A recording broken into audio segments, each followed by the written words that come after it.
Hello guys welcome back to my YouTube channel.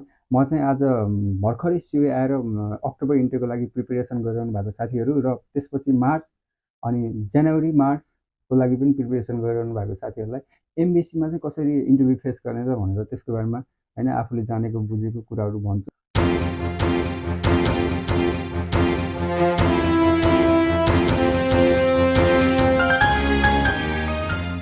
Interview भन्ने बित्तिकै होइन फर्स्ट युनिफर्म होइन वेल ड्रेस डिसिप्लिन टाइपको होइन अलि सरिफ देखिनु पऱ्यो। कोट प्यान्ट लगाएर होइन अलि जेन्युन रूपमा चाहिँ इन्टरभ्यू दिन जानुपर्ने हुन्छ। सो केटा हुनुहुन्छ केटी साथी हुनुहुन्छ दुवैले चाहिँ कोट प्यान्ट लगाएर होइन अलि अनुशासित भएर चाहिँ इन्टरभ्यूमा जानुपर्ने हुन्छ है। त्यसको लागि चाहिँ केटा साथीहरू हुनुहुन्छ भने चाहिँ त्यो दाढी जुगा प्लस कपाल पनि अलिक छोटो गरेर होइन, किनभने दाढी जुगा चाहिँ जापानमा अब इन्टरभ्यूमा चाहिँ अलाउड छैन नि त होइन, राम्रो मान्दैन। सो दाढी जुगा चाहिँ तपाईँहरूले पुरै नै काट्नुपर्ने हुन्छ। सो त्यसरी चाहिँ जानु होला। केटीहरू हुनुहुन्छ भने चाहिँ कपाल राम्रोसँग बाँधेर होइन मेकअप धेरै नगरेर त्यसरी चाहिँ जान सक्नुहुन्छ। सो अब इन्टरभ्यू होइन त गइन्छ, तर त्योभन्दा पहिला के प्रिपरेसन गर्ने, कसरी आफूलाई मोटिभेट गर्ने होइन भन्ने कुरा चाहिँ इम्पोर्टेन्ट हुन्छ। सो मैले बुझेअनुसार चाहिँ होइन इन्टरभ्यूमा त्यस्तो खासै त्यस्तो कडा चाहिँ इन्टरभ्यू लिँदैन कि होइन, खतरा चाहिँ हुँदैन। सो नर्मल नै हुन्छ। तपाईँले यानफाबमा पढ्नु भएको कुराहरू नै सोध्छन् सबै होइन। त्यही भएर यानफाइभ चाहिँ अब बेसिक लेभल हो। त्यो भनेको चाहिँ पढ्नै पर्छ कि होइन, जापान स्टडी गर्नलाई प्रिपेरेसन गर्नु भएको छ भने चाहिँ यान5 तपाईँले नेपालमै पढ्नुपर्ने हुन्छ। सो यान5 यदि पढिसक्नु भयो होला तपाईँहरूले होइन, अब कन्सल्टेन्सीले पढाएको छैन, कन्सल्टेन्सीमा पढेको छैन भने पनि होइन, कन्सल्टेन्सीले या यति मात्रै पढायो मलाई भनेर मात्रै नबस्नु होला। किनभने यान5 भनेको 25 लेसनसम्म हुन्छ टेक्स्ट बुकमा। सो त्यो चाहिँ घरै आफूले प्र्याक्टिस गरे पनि पढ्न सकिन्छ कि है। मैले पनि घरमै पढाएको थिएँ। सो तर म आउने बेलामा चाहिँ पेन्डेमिक थियो, त्यही भएर इन्टरभ्यू भएको थिएन। तैपनि मैले चाहिँ फुल प्रिपेरेसन गरेको थिएँ आफूलाई इन्टरभ्यूको लागि। इन्टरभ्यू भइहाल्यो पनि होइन, म चाहिँ सेलेक्ट हुन्छु भन्ने कन्फिडेन्स थियो। सो त्यसरी चाहिँ तयारी गर्नु होला। अनि मेन कुरा भनेको चाहिँ तपाईँको होइन अब यान5मा होइन इन्टरभ्यूमा चाहिँ तपाईँको मेन मेन पोइन्ट भनेको चाहिँ तपाईँलाई मुन्सियो चाहिँ होइन पढ्न लगाउँछ कि सेन्टेन्स। सेन्टेन्स चाहिँ कसरी हुन्छ भने चाहिँ जापानिजमा हुन्छ, तर हिरागाना काताकाना प्लस खान्जी मिसिएको हुन्छ कि। सो यान5 लेभलको खान्जी अनि यान5 लेभलकै काताकाना प्लस हिरागाना। हिरागाना त नर्मली सबैले पढ्छ होइन, जापानिज त्यो जापानिजको होइन आ इ ए ओ पढेपछि सबले नै सिकिहाल्छ। तर अब काताकाना चाहिँ अलि हार्ड नै हुन्छ है, धेरै लेभल। अहिले पनि हामीलाई अप्ठ्यारो हुन्छ काताकाना, कति काताकानाहरू पढ्न होइन। त्यो पनि भर्खरै अब यान5 लेभल पढेको साथीहरूलाई त अब त्यो आउँदैन कि फुट्दैन होइन, मुखबाट भनौँ न, त्यो अलिक गाह्रो हुन्छ नि त। त्यो काताकाना चाहिँ के हो भने चाहिँ अब बाहिरबाट होइन जापानमा होइन आएको वर्डहरू, जस्तै इङ्ग्लिस वर्डहरू हुन्छ, कुनै चाहिँ अब अरू कन्ट्रीबाट चाइनाबाट आएको वर्डहरू हुन्छ। त्यो वर्डलाई चाहिँ होइन त्यस्तै तरिकाले प्रनाउन्स गर्ने, तर जापानिजले प्रनाउन्स गर्दा चाहिँ कस्तो सुनिन्छ त भन्ने, त्यसरी चाहिँ बनाएको काताकाना हुन्छ। त्यो यसरी पढ्नु पर्दा चाहिँ अलिक मुस्किल टाइपको हुन्छ कि। त्यही पनि अब त्यो साउन्ड सुनेर चाहिँ होइन कुरा गर्दा कन्भर्सेसनमा चाहिँ मजाले बुझिन्छ, पढ्न अलि अप्ठ्यारो हुने हो। सो प्र्याक्टिस गर्नुभयो भने त्यही पनि होइन अलिक फोकस गरेर अभियसली तपाईँहरूले सक्नुहुन्छ होइन। इन्टरभ्यूमा सोध्ने भनेको खास त्यस्तो गाह्रो क्वेसन केही छैन होइन। जुन क्वेसनहरू तपाईँले पहिले कलेज सेलेक्सनको लागि इन्टरभ्यू दिनुभयो एक्ज्याक्टली त्यस्तै नै क्वेसनहरू तपाईँलाई एमबिसी इन्टरभ्यूमा नि सोध्छ होइन। सो त्यो भनेको चाहिँ जस्तै फर्स्ट अफ अल जिको सेउ खायो ओने गइसमा होइन, जीवन निश्चित पसिएते कुदासाई भन्ने यस्तै त्यो चाहिँ अब इन्ट्रोड्युस गर्नु पऱ्यो आफैलाई होइन। जस्तै वातासिनो नाम आएवा नानी नानी देश, वातासिवा नानी नानी साई देश, सिमी वा नानी नानी श्रीको देश होइन, खाजुको वा नानी नानी नानी देश। यसरी चाहिँ तपाईँले एन्सर गर्न सक्नुहुन्छ नर्मली रूपमा।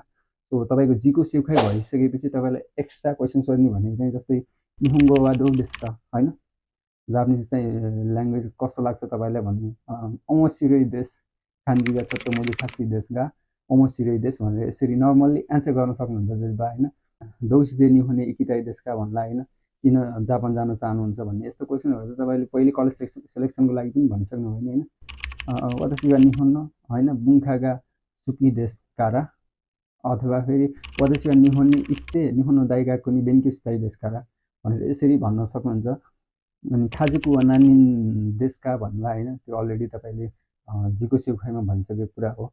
त्यस्तै नर्मल नर्मल क्वेसनहरू सक्छ, भेरी भेरी सिम्पल कि होइन, धेरै पहिले बेसिक लेभलको क्वेसनहरू सक्छ। सो त्यो चाहिँ अब तपाईँहरूले अब 2-3 दिन नै राम्रोसँग प्रिपेयर गर्नुभयो भने चाहिँ 2-3 दिनमै चाहिँ अभियसली होइन माइन्डमा रिमाइन्ड गरेर होइन तपाईँले चाहिँ याद गर्न सक्नुहुन्छ। त्यो क्वेसनहरू चाहिँ धेरै हुँदैन, 4-5 वटा नर्मली। त्यही पनि उनीहरूलाई त्यस्तो टाइम हुँदैन त्यसरी सोध्ने होइन, किनभने लाइनमा हुन्छ नि त मान्छेको इन्टरभ्यू होइन।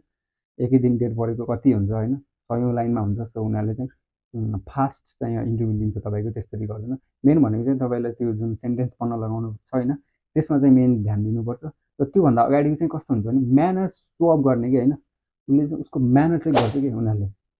सो यदि तपाईँको होइन म्यानरै अब हेर्दाखेरिमा जापानमा बस्न लायक छैन, यहाँ आएर जस्तो गरे पनि कि यहाँ आएर त अहिले नेपालीहरूले एकदमै खत्तम गरिरहेको छ होइन, तपाईँहरूले न्युजमा पनि देखिरहनु भएको होला। त्यो चाहिँ एकदमै जुन यहाँ गर्नै नहुने कुराहरू भइरहेको छ कि अहिले आजभोलि चाहिँ मलाई लाग्छ उनीहरूले जापानको बारेमा बुझेर नबुझेर जापान आए जस्तो छ। तर तपाईँहरूले चाहिँ त्यो यहाँ आएर गर्ने सोच पनि बनाउनु भएन फर्स्ट अफ अल त होइन। तर यदि इनकेस भइहाल्यो पनि होइन, त्यहाँ चाहिँ आफूलाई कसरी रिप्रेजेन्ट गर्ने त भन्दाखेरिमा होइन वेल म्यानर, जस्तै अब इन्टरभ्यूमा जाँदा होइन राम्रो ड्रेसअप भयो त्यस। अनि त्यहाँ जाँदा चाहिँ अब पहिला नक गरेर होइन, नक गरेर मात्रै चाहिँ इन्ट्रो गर्नुपर्ने हुन्छ। सो उनीहरू भित्र पसिसकेपछि चाहिँ होइन अब नेपाली पारामा कुर्ची निकालेर बसिहाल्नु पनि भएन। पहिला चाहिँ कोनिचिवा भन्ने, अनि त्यसपछि कोनिचिवा भन्ला रिप्लाईमा होइन, अनि त्यसपछि दोजो सुवात्ती कुदासाई भन्ला, त्यसपछि चाहिँ आरिगातो गोजाइमास भनेर चाहिँ बस्ने है, त्यसरी बस्नुपर्छ। सो उनीहरूले अब पर्मिसन नदिकन कुर्ची निकालेर आफै बस्नु पनि भएन। हो त्यो चाहिँ सिक्नुपर्ने कुरा छ। त्यसपछि भनेको चाहिँ तपाईँहरूले क्वेसनको प्रिपरेसन भयो, अनि बुझ्यो सेन्टेन्सहरू होइन। सो इन्टरभ्यूमा सोध्ने केही क्वेसनहरू चाहिँ मैले यहाँ प्रिपेयर गरेर होइन यहाँ भन्छु तपाईँहरूलाई। सो पढेर पनि सुनाउँछु। यस्तै यस्तै क्वेसनहरू आउँछ, धेरै हार्ड आउँदैन, एकदमै नर्मल क्वेसनहरू छ। सो यति क्वेसनहरू यस्तै यस्तै क्वेसनहरू चाहिँ प्रिपरेसन गर्नुभयो, यस्तै यस्तै काथाकानाहरू र खान्जीहरू भने चाहिँ डेफिनेटली तपाईँ इन्टरभ्यूमा सेलेक्ट हुनुहुन्छ। मेन कुरा भनेको म्यानर हो। म यहाँ केही सेन्टेन्सहरू पढेर सुनाउँछु होइन, देखाउँछु पनि। सो यस्तै यस्तै सेन्टेन्सहरू चाहिँ तपाईँहरूले पनि यस्तै गरेर होइन प्र्याक्टिस गर्नु होला। सो डेफिनेटली सक्नुहुन्छ।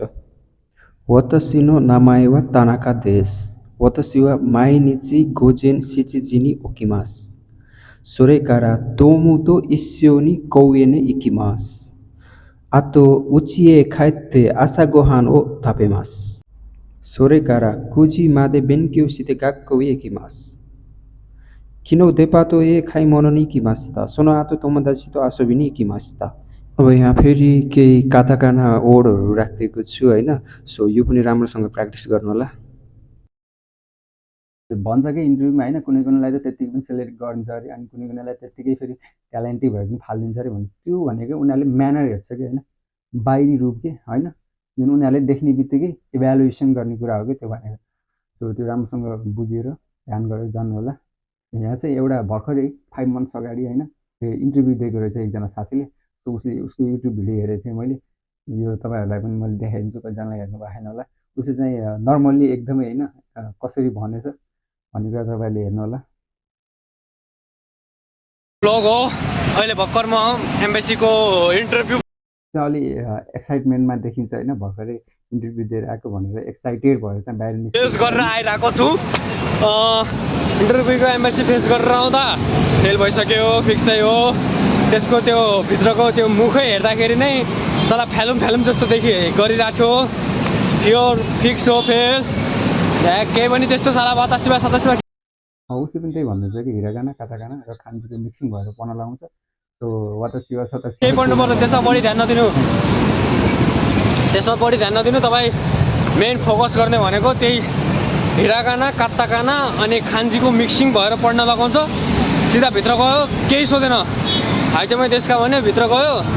भित्र जाँदाखेरि चाहिँ केही पनि गरेन, बस्नै पाएको छैन, पेपर समाइदिन्छ। उसले चाहिँ यहाँ के भनेछ भने पहिला हिरागानाको पढ्न लगाउँछ, त्यसपछि काताकानाको, अनि त्यसपछि खान्जीको, अनि त्यसपछि चाहिँ हिरागाना काताकाना र खान्जी मिक्स भएको सेन्टेन्स पढ्न लगाउँछ भनेको छ है।